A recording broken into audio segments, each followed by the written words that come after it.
Yeah, well, there's two things, when we throw out that phrase, or we need to forgive, and it's really important to understand what forgiveness is, but it's also equally important to know how do you forgive, how do you experience the impact, a result of forgiveness.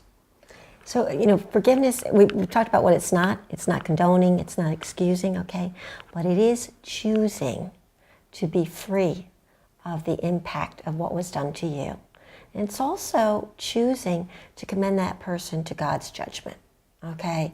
And so we have to let go of our cause, and very often we do hold on to that. We have a right to be hurt, but we also have a right to be healed, and so it's a conscious choice. It's not a feeling, it is a choice. You don't have to feel forgiving. It's not a warm feeling that happens. The feelings may return later or they may not, but it's a conscious decision to be free of what was done to you. And you really do conquer that sin when you forgive it using your will, but you have to let go and give that person back to God and let Him be the judge. So people will say, oh, I can't, I want to forgive, but I can't, okay? And what we found is the easiest thing is, first of all, to bring out into the light all those reasons why you think you can't, because they're typically fears, and when you bring them out in the light, you realize how silly they are. If I forgive him, he'll hurt me again. No, he's already hurting you.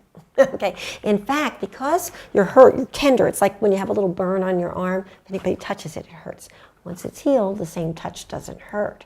So only if you forgive will he stop hurting you.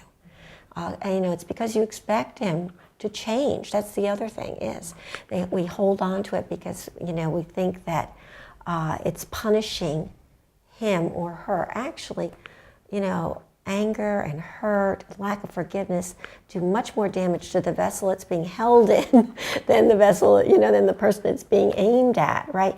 In fact, they're oblivious, probably, to your pain, right? So once you begin to really bring out into the light why you think you can't forgive, you realize you really can, because it is a choice that you're making, and you make it for the sake of your husband or wife and your kids.